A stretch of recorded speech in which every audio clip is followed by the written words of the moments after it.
2.5 years ago. The sound of a power drill echoed through the half-finished bar. Finn crouched near the back wall, lining up the last of the wooden shelves beneath the mounted shadow boxes. Inside them sat fragments of their past lives. A scorched medal, a bullet casing from Kandahar, a rusted coin from some nameless Eastern European dive. Each piece had its own ghost, its own story. "Hey, don't you dare hang it crooked," Puck called from behind the bar, where he and Sam were taking inventory of the bottles. "The last thing this place needs is a shelf that looks like you eyeballed it." Finn grunted, then stood up and walked to the corner of the room. He picked up a laser scope mounted on a level and flipped it on. A green beam of light drew a perfectly straight line just under the shelves. "See? It's straight. You think I'd disrespect a wall I'm gonna be staring at all the damn time?" Sam laughed, limping a little as he shuffled around behind the bar loading glasses into the overhead rack. "I've seen you eyeball a lot worse things, Hudson." "Yeah, like your haircut," Finn shot back. Mike's voice cut through from across the room. "Focus, children. These barrel tables aren't gonna arrange themselves." He wiped a streak of dust off his cheek, stepping back to eye the layout. "We're 2 kegs short, but otherwise, it's starting to look like a real place." The air smelled of sawdust and lemon oil, and the floors were still sticky from where Puck had insisted on seasoning the wood with his latest batch of homebrew. The Raven's Nest wasn't just a bar, it was therapy with liquor shelves. Then the front door creaked open. "Boys," came Sue Sylvester's voice, sharp, amused as she slinked through the door almost undetected. The 4 jumped at the sound. "Christ, I'm gonna have an actual heart attack thanks to her one day," Mike muttered. "How the hell does she keep doing that?" "No way does she have a key for here," Sam said to Finn and Puck, both who just shrugged. "You should know by now, Skidmark, I'm always here even when I'm not. Locks or no locks." She almost grinned and appraised the room with scrutiny, pausing to admire the Poe mural on the far wall. "I've seen war zones with better feng shui, but I'll give you this much. It has a certain charm. I guess Walt Disney already had the name Haunted Mansion on lockdown, so the Raven's Nest is apropos," she said, then waited expectantly for the pun to land. When they didn't react, she waved a hand in irritation at them. Puck glanced up, wiping his hands on a rag. "Well, look who decided to grace us with her terrifying presence. And thanks for the jump scare, by the way. Sammy here was worried he wasn't getting enough cardio and now that he has to do the treadmill like a one-legged hamster." "Hey, I told you. Balance is my new superpower." "Stuff it, douche," Sam said, throwing a wadded bar towel at Puck's head. Yeah, you teeter-totter around like a fucking ballerina, Peggy." Turning back to Sue, Puck asked, "So? To what do we owe the pleasure, General? So?" Sue continued her slow cat-like pacing around the bar, eyes scanning the room, taking in every corner with a critic's precision. "The pleasure is all mine. I have to hand it to you boys. This place looks fantastic. If I squint." She stepped closer to the bar, tapping one of the bottles with a manicured nail. "Do you actually intend to open this place to the public or just to each other and your collective PTSD?" "Little bit of both," Finn said as he stood to his full height and dusted off his hands on his pant legs. "What can we do for you, Sue?" "Not much. I was just in the neighborhood. Thought I'd stop in, see if you boys were on the verge of blowing up the block yet with Puckerman's homebrew contraption. Kickstand over there tells me he's put a whole new contraption set up in the basement of this joint. I just hope it's far enough away from that cold storage room in case of the inevitable explosion." Sam rolled his eyes and muttered, "I think I like Peggy better." "Hey, it ain't gonna explode. So little confidence." "I know what I'm doing," Puck defended. "Yeah, maybe now," Finn added. Before Puck could argue, he threw in, "All I'm gonna say is we all owe Mike Chong a huge thanks for his due diligence on the extra fire extinguishers at home. It was one time, Vanessa. God, one little fire, and you guys act like I'm the Homer Simpson of homebrewing." "Well, if the blown propane line fits." Mike smirked. "Right." Sue tilted her head. "Much as I'd love to continue watching this little matinee, I, unlike you 2.5 men in Puckerman, have a life and places to be. I also need the shopping list for our new communications hub downstairs. So, Michigan J. Chong, if you wouldn't mind putting down your cane and top hat and shuffling off to Buffalo down to the basement, take a tape measure with you and fetch me your wish list of what we'll need to get that room operational." Mike looked at the others, then at her. "So, we're really doing that?" She gave a faint smile, the kind that never reached her eyes. "Indeed. You were the one who said redundant servers were the smart move." "Right, I was," Mike sighed, grabbing a pencil and his notepad. "On it." As he disappeared down the basement stairs, the remaining 3 exchanged glances. Finn went back to adjusting a frame, but the easy energy in the room had shifted. They'd all felt it, the subtle tension that always followed Sue's entrance. She never came by without a greater purpose. As soon as Mike was out of earshot downstairs, she cleared her throat and pulled a thick binder from her messenger bag. "Attention, men. We have another assignment." Puck rolled his eyes. "Sue, what the hell? Can't you see we're kinda in the middle of stuff? We're busy as ass, and just about to open the bar in another 2 weeks. I don't think now is." "It's Barry Wilson." She could have told them what was in the file. How his parole time has just ended, and he was technically a 100% free man now, even though he's already been out of jail living free for more than a decade. But now he has exactly 0 prying eyes to report back to periodically. She could have told them how his time out of jail hadn't entirely been squeaky clean, that he was still a drug addict who finds ways to cheat the mandatory drug tests he was required to give his parole officer. She could have mentioned how he'd had 2 different live-in girlfriends in the last 5 years, both whom he'd beaten to a near bloody pulp and threatened the lives of if they reported him to the cops or his PO. She could have even given the boys a great speech and pep talk about how being a junkie and an abusive womanizer made him as volatile and dangerous as ever, therefore it was a matter of time until history repeated itself. But she didn't need to, because he's also still the guy who murdered Mike's parents, and that's all that mattered. The guys were in without her needing to ask or explain a thing. All she had to say was his name. The only word spoken by anyone came from Finn. "Where? It's in the file. Bon appetit, gentlemen." 15 minutes after Sue had already departed the bar, Mike returned with one pencil tucked behind his ear and another still scribbling on a legal pad, babbling as he re-entered the main space. "Yeah, I think a couple secure Apaches and at least 1 Unix will work. I can set up everything on 1 rack, although 2 would be more ideal. The only tricky part will be routing the power and cooling systems into the space through those limestone block walls, but between the 4 of us, I think we got it COV. Aired." His techno honeydew list skittered to a halt when he finally looked up at the faces of his brothers, sans Sue. "What did I miss? Someone die?" "Not yet, man. But he's gonna. Puck said in a reverent voice. He walked over and gripped both of Mike's shoulders, shaking him a bit as he said, "And you, my man, you get to do the honors. Or, choose who you want as your Kennedy." "What?" "She got him," Finn said, holding up the file his nose had still been buried in. "Got who?" Mike asked slowly. Sam limped over, having an achy stump day. He dropped a hand on Mike's shoulder as Puck remained clamped to the other. "BMW," Sam said in a near whisper, and Mike froze. After a long silence filled the room, Mike finally looked at Finn. "Barry motherfucking Wilson is in that file?" "Yep," Finn practically smiled. Not because any of them relished taking a life. Not because they took pleasure in the task they knew was upon them, but because they were finally fulfilling one of their biggest bucket list items going all the way back to being 16-year-olds at the chocolate factory. They were avenging one of their own. "When?" was all Mike asked. "Soon as you say go, man," Puck assured. A week later, on a Thursday night at 2 a.m., the four brothers sat at the bar still dressed in their black camos, sipping the first successful batch of Puckerman's infamous secret sauce. The official label on the bottles included a matte black silhouette of a raven perched on a tree limb against a dark purple foil background. What it didn't include was the word infamous. That was an add-on by the brothers so they could use the acronym to describe the flavor of Puck's first several failed batches. "Here's to a prophecy fulfilled," Sam toasted. "To justice served," Puck added. "To brothers for life," Finn said as they all clinked bottles and drank. After draining almost half his bottle, he eyed Mike, who'd remained quiet since they got back from carrying out Operation Decommission BMW. "You good, Mikey?" Mike grabbed the patron and poured out 4 shots. "Never better." "To Mike Sr. and Julia," he said, raising his shot glass. The guys all threw back their shots and Puck slapped Sam on the back. "One day it'll be your firebug, Peggy." Sam nodded as his eyes flicked to Finn and your Russians. "Yeah, one day," Finn agreed. They continued drinking in silence for another hour before deciding to head home. Well, all except Finn, who lingered to lock up. As they all left, he smiled watching Mike walking lighter than he had in years. He'd stayed behind, leaning against the bar, eyes on the black and purple bottles lined up like trophies. As always after a mission, even in Afghanistan, Finn needed that quiet time to decompress, to process. Tonight went smoothly, maybe too smoothly, the kind of unproblematic success that made him wonder why it was this easy to snuff out a life. Justice served, prophecy fulfilled. Well, one of 3, at least. Those were great justifications, but did it help him sleep better at night? He knew Mike would, and that was enough for him. The purple neon raven light over the bar hummed, and Finn closed his eyes, lost in its white noise. Somehow, everything in his life before this had felt like preparation. Tonight, for the first time, his calling felt like it had real meaning. He rubbed at a faint scar under his chin, courtesy of some ricochet shrapnel in Kandahar, deciding that was a concern for another night. He blew out a slow breath, killed the lights, and left the bar to its ghosts. Present day. Finn stood outside the cast exit of Brody's theater leaning against a wall near a dumpster taking a long slow drag from a cigarette. Nasty habit he picked up in the service, but maybe better than the drinking or other vices that so many others brought back with them to dull the razor's edge of war. He only smoked occasionally like when he was feeling extra unsettled. Like now. A waxing crescent moon hung low in the clear night sky, and Finn flipped up the collar of his jacket against the crisp cool night air. Summer had fought long and hard against the turn to autumn, but the cold was emerging inevitable and victorious. It always did. The heavy steel door on the building opened with a creak and Brody emerged. He saw Finn immediately and forced a calm smile, though his pulse kicked hard beneath the surface. He couldn't show weakness, not now. He knew when he got that text message from Finn that he'd have to employ his best acting skills for this. Now he was hoping he was as good an actor as he always believed himself to be. "Hey man," Brody said with a tight smile. "Hey." Brody rubbed his hands together and blew on them. "Brisk out tonight, right? Yeah, might even snow soon at this rate. I swear it starts earlier every year. Global warming, right?" Brody laughed as he reached Finn, greeting him with a fist bump. He took note of the taller man's rigid posture and stony expression. It appeared this meeting was going to go exactly as he feared. "So I assume this is about official business?" Finn pushed himself off the brick facade, took one last drag from his smoke and flicked it down the alley. A cloud of exhaled smoke hung heavy in the cold night air and swirled around them. He buried his hands in the pockets of his leather bomber jacket and tilted his head in the direction of the rear of the theater. "You could say that.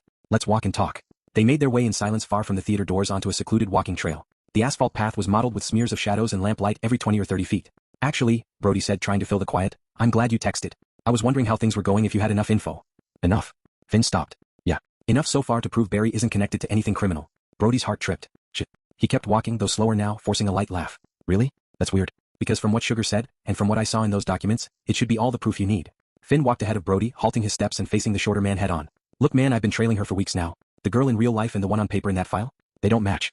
Her movements, her tone, even the way people react to her, nothing fits the paper trail. Neither do any of the people she surrounds herself with." "What do you mean? Are you saying you just haven't witnessed her doing anything shady yet?" "Because neither have we, well, not firsthand anyway. That's what makes her so dangerous though, she's good at what she does." Finn sighed and ran a hand over his cold cheek because there it was. The idea that maybe he just hadn't trailed her long enough or dug deep enough yet to crack her flawless outer shell had been nipping away at his psyche. Maybe he truly was missing something. After all, even with a full-on Ajax vet, the Folcavs keep escaping them, right? This family and their associates just seem to be the right kind of slippery. Then again, sometimes a sheep is just a sheep, no costume needed. No wolf hiding within. He fixed his gaze on the younger man for a long tense beat.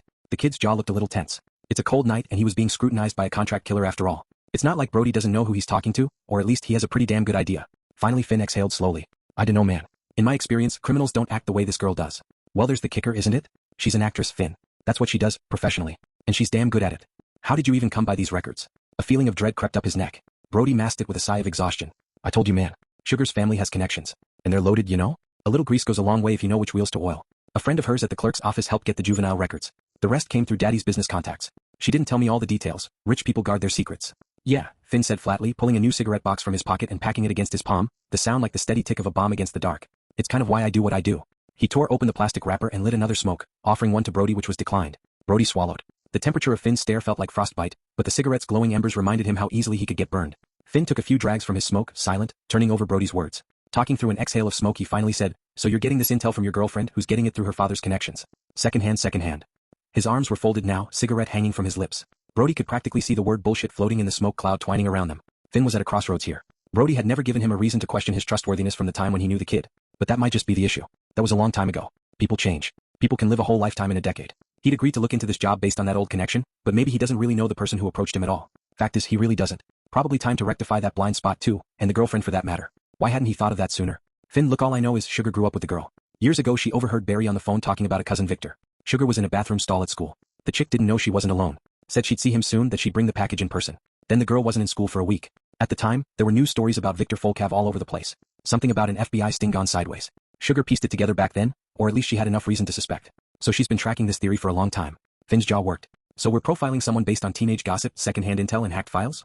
Brody's face fell. No, well okay ma, maybe that's how it started, but, Brody stammered then steadied himself. If she is connected she needs to be stopped. Right? We needed someone who checks his gut to tell us for sure. Someone who could also, handle things accordingly. And from what I know, you're maybe the best bullshit detector there is.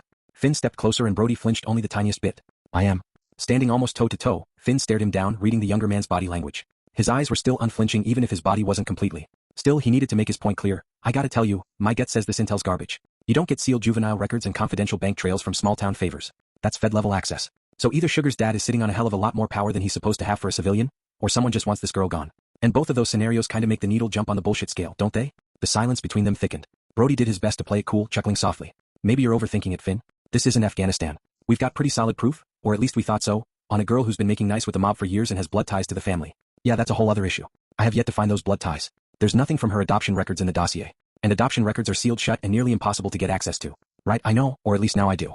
But that's just a perk from Sugar's knowledge of growing up with the girl. Hey, we knew it wouldn't be easy to sort out all the details. Like I said, the chick's an actress. A damn good one. And she's got a gift for pulling sympathy out of people. I'm sure you're not the first to feel sorry for her. Didn't say I feel sorry for her. But this file feels wrong. And if someone is playing you, or me, or trying to weaponize me against an innocent or a patsy in some game, I'm gonna have one hell of a problem with that. Finn's eyes narrowed on the kid in front of him. He seemed just about as unshakable as he had been at their last meeting. Maybe he was a hair more rattled now, but he should be. That's precisely what Finn was trying to do, rattle him. Brody might be quaking a little, but his foundation still seemed solid. He seemed to genuinely believe what he was saying. And the Folcavs were ghosts, always had been. Finn already knew this. They were probably the most elusive criminal outfit he'd ever come across. But on a long enough timeline, every criminal gets sloppy eventually. Maybe he just hadn't given this enough time or research. It had only been a month.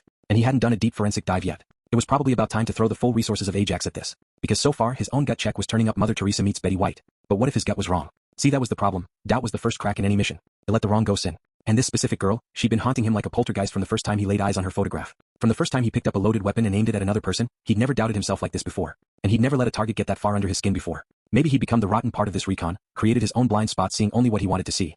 He took a deep breath and released it loudly, wiping a hand over his face. Okay, fine. You're right, she's an actress. Maybe she's just been that creative with her cover. With more time maybe I'll see what you seem to think I should. Are there any more files or other evidence that supposedly proves her guilt? Anything at all that I haven't seen yet? Finn watched as Brody scratched the back of his head and his weight shifted, a sign of unease. I'm pretty sure Sugar turned over everything she had already, but I can check again. Do that. And if you find anything, get it to me. Immediately. Will do, brother, Brody said, feeling like he could breathe again. Hey, my break's up so I gotta get back to the theater. There was a scene change and the director's on the warpath a little tonight, so, we cool? He extended a fist and Finn slowly bumped it. Yeah, we're cool. For now. Raven's Nest. The vibe at the Raven's Nest on a Friday night pulsed low and steady like a heartbeat. Dim blue and amber light, whiskey-colored shadows, and the hum of half-drunk conversation rising over blues guitar and old grunge rock classics. Most nights the patrons were an eclectic blend of college kids, middle-aged working-class folks, and, of course, veterans from every branch of the service. Tonight was no different. Finn sat near the far end of the bar, back to the wall, long legs stretched out, pretending to listen to Puck reminisce about some of their past ops with another customer at the bar. He was only half listening while his attention kept flicking toward the door. The hunter in him was always on alert, even while he tried to drink it away for a night. After his meeting with Brody yesterday, he needed to recalibrate. He'd gone back to his truck that night and looked over his field logs again, started digging back into the files, but something told him he was completely losing his objectivity. Maybe the fact that he kept stopping to stare at her photos and replay her voice in his mind, whatever. The point was, he'd gotten too close. He knew he should just talk to his brothers about this dossier and get their help, but not tonight. Tonight he needed to clear his head, get this girl out of his head and recalibrate. But that seemed easier said than done. For 3 beers and more than an hour his eyes drifted to the door, even though there was no movement in or out in that time frame. But something in his skin was restless, cautious, unsettled. As Puck was at the peak of his tale about taking out 2 Al-Qaeda would-be bombers, complete with wild arms and gunfire sound effects, the creak of the door caught his attention. Just 2 guys leaving for the night. He went back to nursing his beer, and the song on the jukebox switched to an old Steve Miller Band track, and Puck broke character long enough to grin. "Damn, this is a great song," he declared, breaking into air guitar, loudly singing along, "Abra abracadabra, I want to reach out and grab ya." Finn chuckled into his draft lager ale and was mid-pull when his eyes flicked back to the door. They lingered there for a few seconds, when it suddenly flung open. 2 girls stumbled through it now, dressed in skirts too short and tops too low for the weather, tottering on skyscraper heels, laughter spilling into the space, owning it like armed bandits in a heist. Heads turned. Both seemed to be unconcerned or unaware of the eyes trailing them, or maybe counting on that fact. A lightning rod of recognition struck him when her laughter unmoored him. He knew that sound as well as the clicks on his scope. Bright, airy, familiar. Her face turned toward the bar, and holy shit, he nearly choked on his ale, coughing it down hard. It was her, his target. The girl he'd been tracking and already knew like the back of his hand. The girl who'd been plaguing his damn thoughts and invading his dreams nightly like a riddle he hadn't yet solved. The girl he was currently trying to drink out of his mind. Yet here she was, Rachel Berry, and all her gorgeous glory stumbling straight into the spider's lair. "You okay, soldier?" Puck asked, reaching over to slap him on the shoulder. "Not like you'd overchug. What's got your panties so knotted that you owe?" "Damn." He let out a low whistle, finally clocking the babes that just tumbled into his establishment. "Holy fuck, Huddy. Yeah, I might have choked on my Bruce guy too. Sweet, sweet honey alert at 0900. Sweet honeys. Of course, Puck's mind goes straight to wingman mode. The shithead had no idea he'd already reconned this girl down to her favorite flavor jelly on her whole wheat toast and what brand of toothpaste and bath soap she uses. Trash, once in a dumpster, is a free access treasure trove of information sometimes. "How observant you are, Puck. It's like you were a sniper spotter or something," Finn muttered, hiding behind his glass, masking his crooked smirk. "Huh, dick." Puck snorted and flipped him off, but he ignored it, given he could still see her reflection in the mirror behind the bar. Not that he was looking. Steve Miller's song kept humming along like a pulse under the scene, cutting into his imagination. "You make me hot, you make me sigh, you make me laugh, you make me cry. Keep me burning for your love, with the touch of a velvet glove." Puck kept mopping the same spot on the bar, watching the girls as closely, though more obviously, as Finn was. Dude, look at him. Fish in a barrel. They're already half lit. The girl slid clumsily and giggled into a booth far back in the depths of the bar, but not so far that they left his mirrored scope. "Think I'll provide a little table service. Pink drinks on the house as a little welcome wagon for the new patrons. Girls like pink drinks, right?" "Sure," Finn muttered, eyes still low-key aiming in the direction of her musical voice that carried over the bar buzz, her sound like a magnet to his iron will with each inflection. "Why do you think, sex on the beach?" Finn eyed the pair in the mirror, now both leaning over menus on the table. Puck didn't run a full kitchen here, but he did offer hot appetizers, pizza pockets, cheese sticks, warm soft pretzels, deep-fried bar snacks to quell late-night drunken cravings. And salty snacks make people drink more. Good for business, he'd insisted. The lyrics in the background were seriously fucking with Finn's concentration, edging him into disquietude. "I see magic in your eyes. I hear the magic in your sighs. Just when I think I'm gonna get away. I hear those words that you always say." His brain finally caught up to Puck's words, and he shook his head. "Cosmos," Finn offered with a tilt of his head in their direction. "Girls like those, too, will appreciate cosmopolitans." He didn't bother explaining that he already knew that was Rachel's signature drink. "Wow, thank you, Carrie Bradshaw. Nice call." Puck smirked, already grabbing the vodka, cranberry juice, and a shaker. Finn watched as Puck expertly whipped up a couple of fancy drinks, complete with little umbrellas, and poured them into blood-red, stem martini glasses. He was a class act. Finn laughed to himself. His eyes followed his buddy's movements to the girls' table. Watched like a hawk as both sets of eyes lit up in delight and cheerfully accepted the drinks. Watched Puck and the Latina girl exchange a look that Finn knew only too well from observing his friend's moves for years overseas. He gave it about 30 minutes, an hour tops before those two disappeared somewhere. Yeah, Finn hadn't done a ton of recon on Santana Lopez yet, but based on what he already knew, she was the right kind of distraction for Noah Puckerman. He just hoped she didn't end up in his crosshairs by the time all was said and done. Keeping this case quiet from his brothers was going to prove impossible after tonight. He was at a minimum going to have to fill Puck in. 15 minutes later, and now moved on from lager to a Sazerac neat, Finn kept tracking Rachel's movements every few blinks. The girls were leaning on the jukebox now, choosing songs. It gave him an eagle-eyed view of Rachel's long-toned legs. He really shouldn't be tracing the contours of her calf muscles right now. But those goddamn stilettos she wore commanded attention, and he had just enough booze in his veins to follow orders. Puck leaned on the counter near him. "Seriously, bro, you're seeing them, right? Like, really seeing them? Open your scope eyes, dude." "Yeah, douche, I see them." He sighed, jaw tightening. He saw her all the damn time, whether he wanted to or not. He added in his mind. And the only eye he was supposed to be looking through was his scope. But he'd been failing miserably. Not that he could say that to Puck. "You know, you've been living like a fucking monk for years, and it ain't changed one iota yet since we've been stateside. You finally breaking your vow of celibacy to check out a civilian? Cause that pair of bombshells over there are crunchy toast and look ready to detonate. I see a couple of sharks at the pool table eyeing him up, too. You gotta move fast before the locals catch the scent." "Drop it," Finn muttered, but his eyes betrayed him, tracking the sway of Rachel's hips as she slid an index finger over the smooth glass case of the jukebox, then up to tap her chin, clearly torn in making her selection. She let out peals of laughter when Santana hip-checked her from behind. Dancing to Groove is in the Heart by D-Light pumping through the bar. The girls made their final song choices and moved to the small dance floor space, where only a couple of other half-drunken college couples were mingling around. But Rachel Berry and Santana Lopez were about to own the space. Mariah Carey's Fantasy started pumping over the loudspeakers, and the girls, well, they aimed to put on a show. Images of rapture creep into me slowly, as you go into my head, and my heart beats faster when you take me over. Time and time and time again. Finn spun around on his stool to face them now. So did most of the other guys in the bar. They'd started out docile and flirty, innocent enough, shimmying their shoulders, little hip twists, but as the song moved on, They got handsier, holding each other's hips, each other's hands palmed together and rising up over their heads, whipping their hair around as they bounced to the beat. Santana slid a hand down the curve of Rachel's side to the slope of her ass. Soon they were grinding and writhing against one another, sometimes face to face, sometimes back to back. Sweet, sweet fantasy, baby. When I close my eyes, you come and you take me. Finn couldn't lie. Watching them move together like that was making him hard. Fuck, he never let a chick get to him this way during a mission. Maybe it was the booze. Or maybe it was just Rachel. She leaned back against Santana's chest now, who appeared to have her mouth either to Rachel's ear or her neck. He couldn't make it out from that angle. But Santana's eyes weren't even on Rachel. They were on Puck. Shit. The Latina girl tossed her head back, long ebony hair snapping like a whip with the movement, and her laughter rang out like sin. Naturally, Puck clocked her, clocking him, like oil beads bleeding together in a pool of water. Puck's smirk sharpened. Speaking of fast moves, he tossed his rag aside, jumped over the bar and sauntered up to the pair of girls. Finn watched Santana flash a shark-toothed grin at Puck that promised trouble. Within seconds, Puck was the meat in this sexy sandwich on the dance floor. Rachel danced around them, sliding down Puck's backside while Santana commanded his attention from the front. He noticed Puck lean to Rachel's ear at one point, and her giggle, shaking out her flowing long-spun silk curls. When the song changed to something Finn never heard before, the trio splintered off. Puck remained focused on Santana, and Rachel drifted, dancing on her own. Her eyes slipped shut, head rolling from side to side, lost in her own rhythm for a while. Finn spun back around facing the bar mirror, trying to tell his body to knock it the fuck off already. It didn't take long until he saw Santana, leading Puck toward the hallway marked private. Didn't take a sniper scout to see where that was headed. Of course, that left Rachel alone. But not for long. Refill Joey.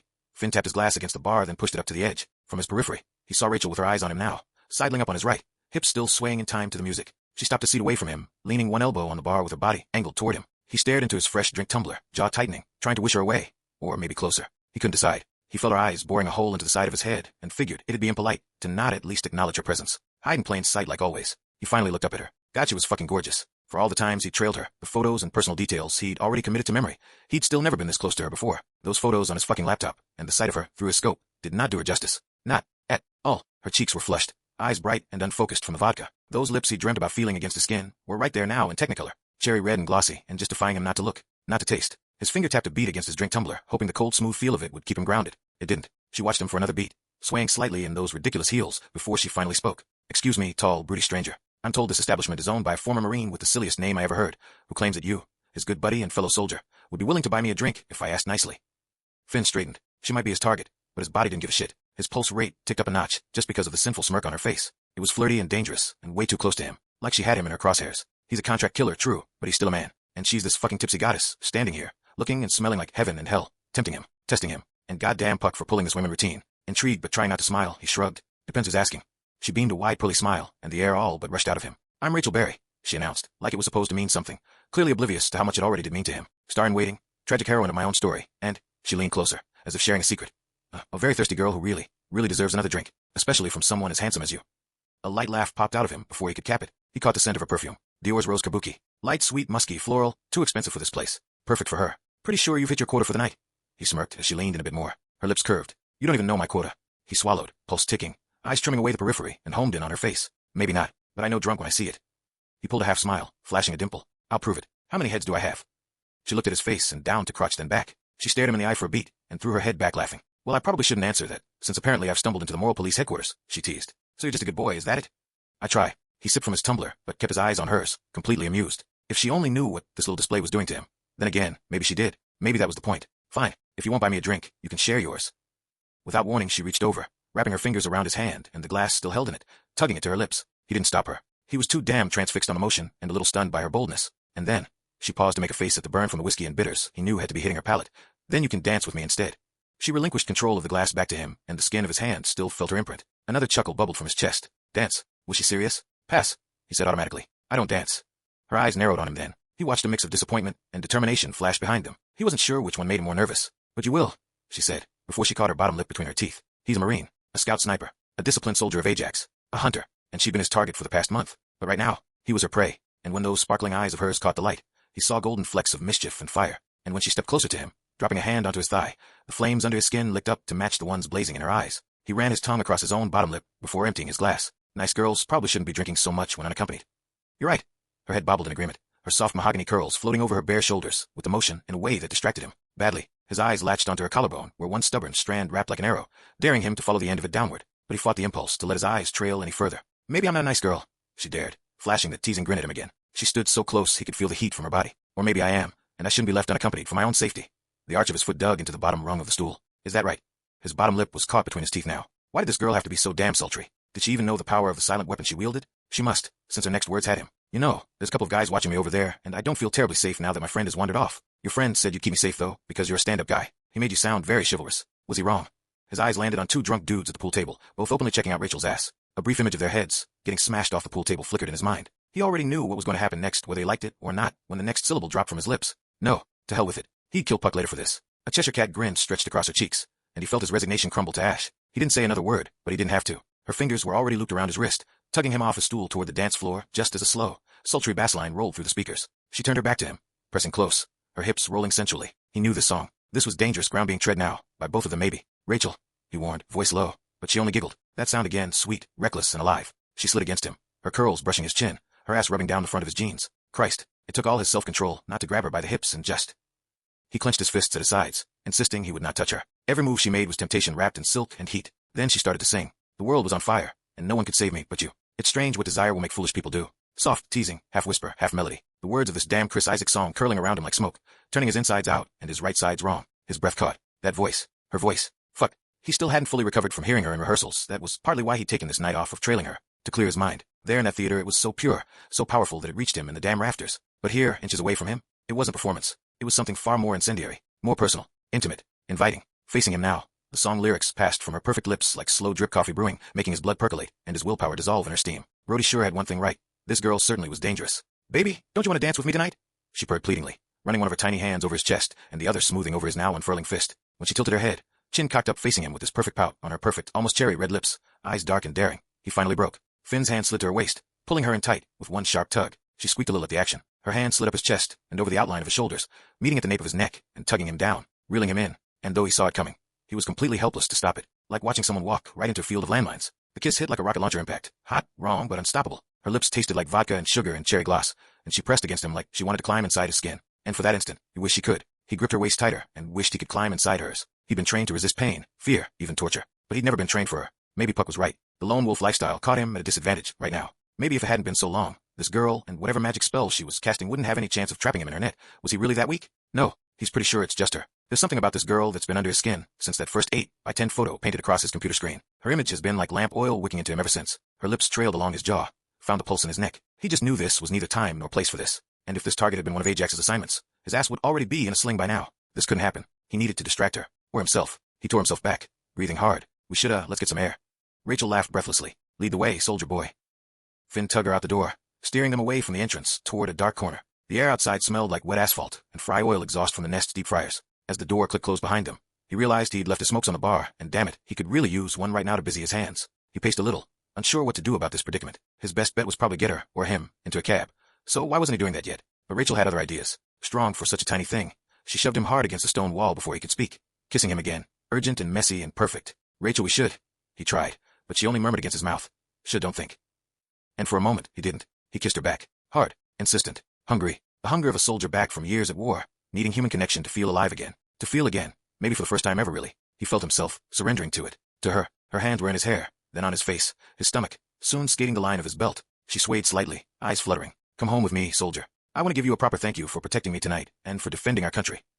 Her lips connected to his neck again, and his hands were still on her ass, and what the hell was he doing? He made a decision. This wasn't the mission, and there was still a chance this girl could end up at the other end of the scope. Judgment hadn't passed on her guilt or innocence yet, but it had on her virtue. That wasn't a line he'd cross. And tonight, she was drunk and vulnerable, and in no state to be left to her own devices. He couldn't give in, but he couldn't walk away either. Okay, he muttered, catching her face in his large hands before she could slip her tongue back in his ear and lay complete waste to him. The skin against his palms was the softest, silkiest thing he'd ever felt. Next to her hair, that iron he'd been cloaked and was melting to lava in her crucible, but he reminded himself there was still a kill dossier with her name on it. He might be crippled, but he wasn't conquered. Not yet. Staring into those deep espresso eyes, he let himself get lost there for a few breaths before shaking off the spell. That's it. Come on. She blinked up at him, eyes bleary, smiling hazily. Okay, good. You're very, very tall. Her giggles made his lips twitch into a half-smile in spite of himself. Yeah, and you're very, very drunk. So, where do you live? Keep up the ruse. Of course, he couldn't just take her there without asking where, because that wouldn't be too creepy. He hailed a cab, guided her inside, and held her steady all the way to her apartment. She, of course, thought they were headed to hers, for that private thank you she promised. Her hands wandered freely in the dark, smelly backseat of the cab to places that, God, if he were any weaker, he'd just let her do what she wanted. She could strip him naked, and he'd fuck her senseless, with the cabbie, watching the show in the rearview. But that wasn't going to happen. She kept reaching for the zipper at his crotch, so he wrangled her hands, cuffing both of her tiny wrists in his one-handed steely grip, holding them against his lap securely. She probably wouldn't remember doing any of this tomorrow. He really hoped not anyway. If he was lucky, she'd forget she was ever even at Puck's bar, Forget she'd ever seen him. I didn't even get your name, soldier.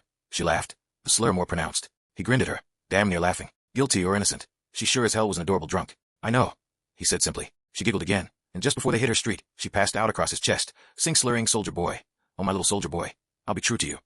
The song triggered a memory of his mom singing and dancing in the kitchen one 4th of July weekend. It was from the 1960s by some girl group he couldn't remember the name of, but his chest clenched at the memory of his mom's laughter, singing and dancing and twirling him in a circle. Come to think of it, that's probably the last time he danced at all, until tonight. His jaw tightened, pushing the ghosts back to their graves, while Rachel sighed and nestled deeper against his chest, almost burrowing herself inside, curled against him so soft and warm. Her hair tickled his chin. Her smell was utterly intoxicating. He closed his eyes, breathing her in. Whatever witchcraft this girl was capable of could level him, if he let it, which he wouldn't. They pulled up in front of her building, and he played the ruse through completely, rifled through her purse for her keys, pretended to search for her apartment number on the ID card in her wallet, even though he already knew it like his own name. He scooped her bridal style and hoisted her into the building, knowing there was no doorman around to side-eye him. As he held her, out cold, draped in his arms on the elevator ride to the 3rd floor, he remembered how he once told Puck how dead weight makes everyone feel heavier. That seemed to be the furthest from the truth, as he gazed down at his prey caught in his clutch now. If he'd already finished vetting her and a guilty judgment already confirmed, this would be the end of her right now. But tonight wasn't that night either. He never wanted a dossier to be false so badly in his life as he did while feeling her tiny warm body pressed against his. For the moment, this gorgeous drunk girl passed out in his arms was not the monster she'd been painted. She couldn't be. Everything he'd found so far said it already. His gut said the same thing. But if after dotting his I's or crossing his T's, he learned otherwise, he'd do what had to be done, because justice was inevitable, but only as inevitable as he made it. Inside her apartment, he laid her gently on her couch, draped a blanket over her, then took in the room. Sheet music scattered on the table. On the piano, a folding picture frame held a photo of her 2 dads, smiling on one side, and a photo of her, Santana, and Hummel on the other. A pile of Broadway and fashion magazines lay in a scattered pile on the floor. He looked across the open floor plan to the kitchen. Clean dishes and a drying rack on the counter. Coffee mug with her cherry lip gloss imprinted on the side, sitting on the center island. His eyes went to the microwave and the black streaks at the outlet next to it, smiling a little, remembering her laughter when the lights flickered in here that night. The wiring in this building must not be the best. They're lucky it didn't start a fire. Then his eyes cut to her window where the Juliet balcony is, and the spot he roosted in across the street, a little relieved to confirm its concealment. To the untrained eye, he would just be part of the shadows from her angle. He hesitated. He could do some serious inside recon work right now. Could search her room. Could rifle through all her belongings. Turn the couch cushions and the mattress. A text to Puck is all it'd take to ensure Lopez didn't come in and surprise him. His hand hovered near her phone. He could sift through it so easily. Her limp thumbprint key was curled into the blanket now, and she'd never know what happened until he'd uncovered everything. Until he'd learned the whole truth. Instead, he just looked at her. Small, peaceful, beautiful. Pink cheeks and heart beating. Trusting, entirely human, and so far, still innocent. He stroked her hair once then turned and walked out into the night.